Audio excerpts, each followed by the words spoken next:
Edge of Night had it all. Labyrinthine plots, witty and rapid-fire banter, and an emphasis in mystery, though the more conventional soap opera trappings were ever present.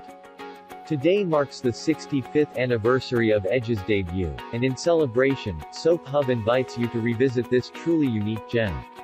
For all intents and purposes, Edge was an afterthought. Executives at CBS had grown so enamored with the idea of launching television's first 30-minute daytime drama, As the World Turns, that they decided to add a second one to their lineup. The initial plan had been to adapt the recently cancelled radio serial Perry Mason, but its creator, Earl Stanley Gardner, refused to give his consent. So instead, that program's former head writer, Irving Bendig, was tasked with creating a similar product. Irony of ironies, actor John Larkin, who had voiced the titular do-gooder, was hired to play the Perry Mason facsimile, Mike Carr. According to advertisements at the time, Edge was an absorbing story of divided loyalties, the conflict between a man's devotion to duty and his devotion to a woman. Carr, a police lieutenant soon to graduate from law school, was the conflicted man, and the woman he loved was Sarah, the white sheep of the nefarious Lane family. The show would run from April 2, 1956, through December 28, 1984. Dubbed TV's most merciless soap opera by Time magazine. The first line of dialogue was spoken by Don Hastings, an actor best known for his portrayal of As the World Turns Bob Hughes, MD. A scene featuring the villainous Teresa Vetter blackmailing her lawyer into submission, lest she reveal his extramarital affair, was included in the 1989 film Driving Miss Daisy. Sarah Lane's death resulted in such an unprecedented outcry from fans that CBS had to hire extra operators and mailroom personnel to handle the influx of angry phone calls and hate mail. The latter is said to have numbered well into the thousands, and one such missive informed the soap's sponsors that its sender had baked a pet Ritz cherry pie on the morning of the day that terrible episode aired, and they could hardly eat it for supper afterward. The response was so overwhelming, that actress Teal Ames was required to film a special scene ostensibly proving herself to be alive and well and showing that it had only been her fictional counterpart that had met a grisly end. Within 2 years, all had been forgiven and forgotten, and the viewers were swooning over the budding romance between Mike and intrepid reporter Nancy Pollock.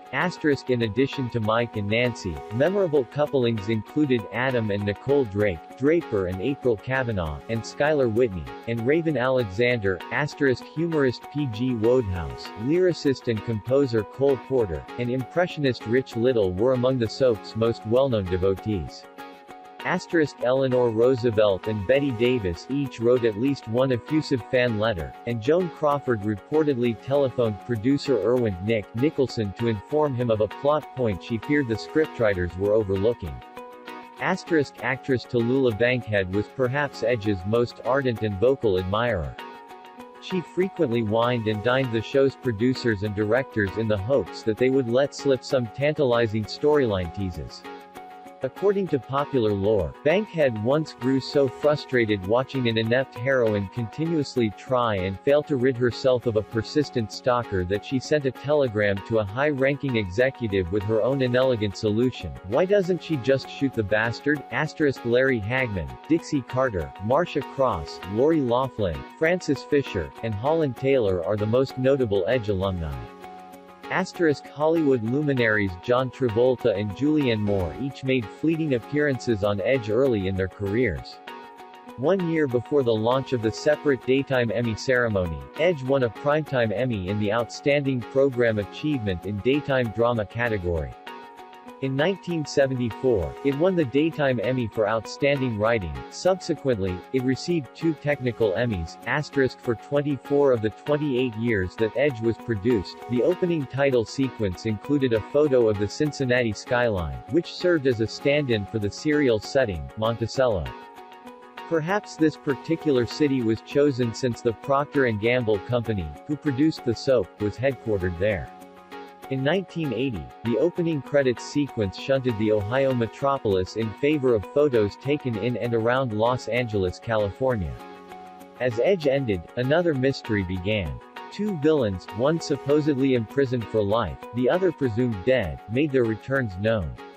And while Louis Van Dine did so with a murderous flourish, Donald Hext adopted a more subtle approach. He left a dueling saber, the cause of his ruination, on the doorstep of the Whitney mansion. Of the 7,420 episodes of The Edge of Night produced during its 28-year run, there are 1,798 available for syndication.